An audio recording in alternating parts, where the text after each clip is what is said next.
bersama saya Sandra Kwi tentunya dalam dialog interaktif dan masih dengan tema yang sama After Pandemic menuju PON 20. Dan masih dengan Bapak Tom juga di sini. Kita mau lanjut ke pembahasan yang tadi nih mengenai UKM lokal ya, yang akan diajak rangkul juga ya untuk bergabung meramaikan venue-venue PON, salah satunya di sirkuit dan juga di Katapal nanti ya Pak ya. Nah itu dirangkul melalui dinas mana Pak? Baik, terima kasih. Berkaitan dengan promosi PON dan tuan rumah Kabupaten Merauke ini, kami juga dalam memeriahkan pagelaran olahraga ini juga kami mengajak dunia usaha, khususnya UKM-UKM juga untuk terlibat mempromosikan Kabupaten Merauke sebagai salah satu kabupaten penyelenggaraan event Pekan Olahraga Nasional ini. Dalam bentuk mereka akan menawarkan souvenir dan juga kuliner khas Merauke yang akan dipasarkan atau ditampilkan di semua venue, khususnya 6 venue yang akan dipakai sebagai tempat pagelaran Pekan Olahraga Nasional di Kabupaten Merauke.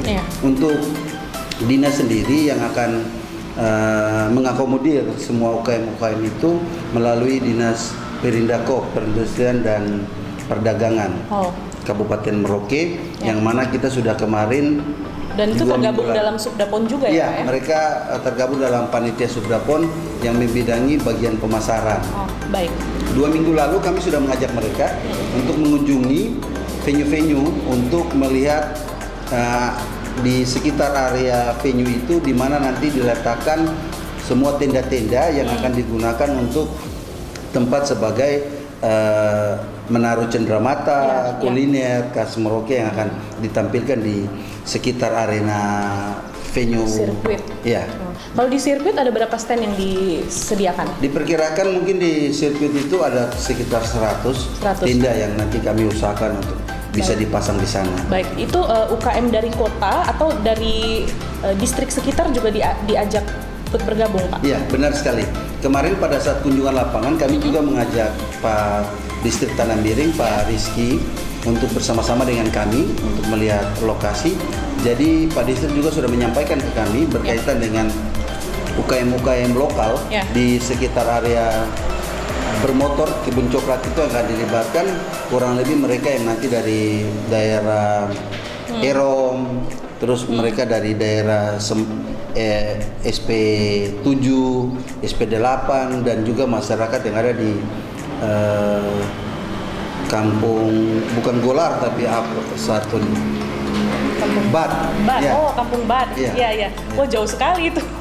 Itu juga yang nanti dilibatkan juga ya Pak ya. Berarti apa saja nanti ada dari kuliner, dari cenderamata juga yang nanti ditampilkan. Mungkin juga ada noken-noken, ada baju-baju yang bisa mereka pasarkan atau jualan di situ.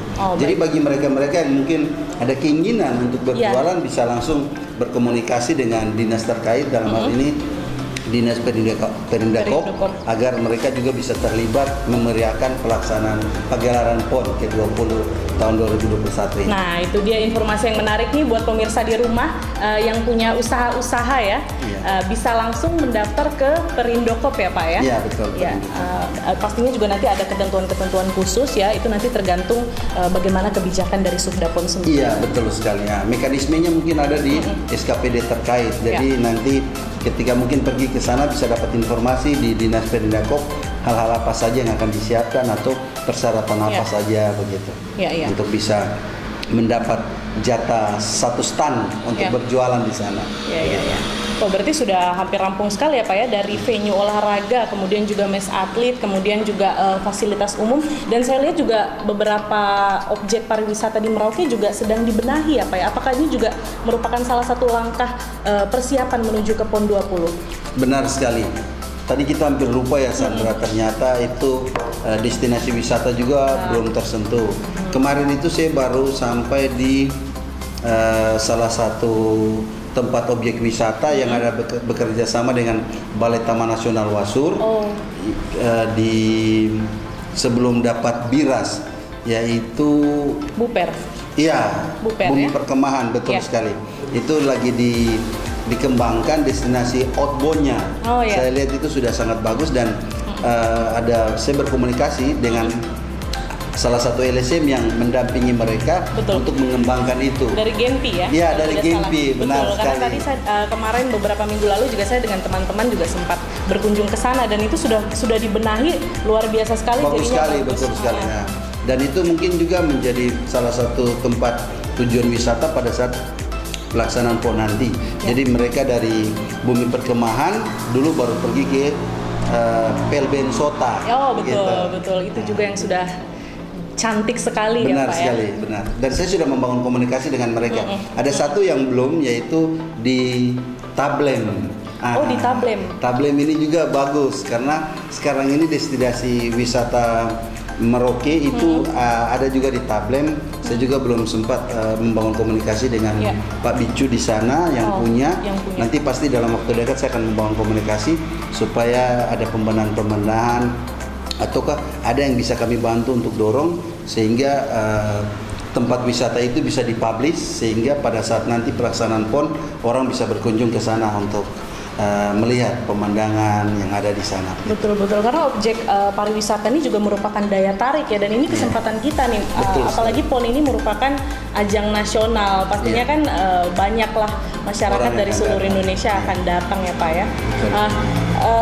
Tadi kan sudah kita bicara mengenai venue olahraga, mes atlet, terus juga fasilitas umum pariwisatanya itu semua sudah rampung Pak. Nah tapi sesuai dengan tema kita karena ini after pandemic, pastinya pemirsa yang ada di rumah ini penasaran Pak dengan diselenggarakannya nanti PON ke-20 tahun 2021 itu bagaimana penerapan protokol COVID-19 yang akan diterapkan nanti untuk PON 20. Baik, untuk fasilitas-fasilitas umum ini sendiri dalam rangka mempersiapkan penyelenggaraan PON di dalam suasana COVID, kita juga sudah akan bekerja sama pasti dengan gugus tugas COVID Kabupaten Merauke untuk bisa mendampingi panitia Subda PON untuk mempersiapkan pagelaran pesta olahraga terbesar tingkat nasional ini dengan baik. Walaupun kami tahu bahwa masa pandemi ini masih berlangsung. Betul. Ada beberapa standar COVID yang akan digunakan dengan mungkin kita pembatasan jumlah penonton seperti tadi Sandra bilang. Terus yang berikut kita menyediakan fasilitas-fasilitas pencuci tangan, hand sanitizer di semua lokasi-lokasi, khususnya di 5 venue yang kami sudah siapkan ini. Dan kami juga akan membuat mungkin standar jaga jarak di dalam stadion ataupun pada saat mungkin masuk ke tempat-tempat pelayanan untuk bisa menonton dan mengakses. Berarti kan nanti jumlah penonton akan dibatasi. Apakah dengan adanya pandemi juga jumlah atlet yang berpartisipasi tadinya dengan sekarang apakah berubah menjadi lebih sedikit atau tidak? Tidak ada pemangkasan sama sekali. Baik, kalau menyangkut atlet ofisial dan panpel mungkin tidak karena itu sudah menjadi standar dan beberapa tahapan itu sudah mereka lewati. Dan itu nomor-nomor pertandingan yang ada di dalam setiap cabang olahraga yang dipertandingkan itu sudah disahkan berdasarkan SK dari KONI Pusat nomor 101 tahun 2020 dan nomor 100 tahun 2020 itu sudah menjadi ketetapan sehingga tidak terdapat perubahan-perubahan lagi menyangkut atlet ofisial yang akan mengikuti ajang PON ini nanti. Dan lagi pula yang masuk ke Kabupaten Merauke juga pastinya nanti akan melakukan rapid test dulu ya Pak ya sebelum masuk sini. Kita akan kembali lagi pemirsa untuk berbincang masalah mengenai protokol COVID-19 ya menuju PON ke-20. Jangan kemana-mana, tetap bersama kami dalam Dialog Interaktif.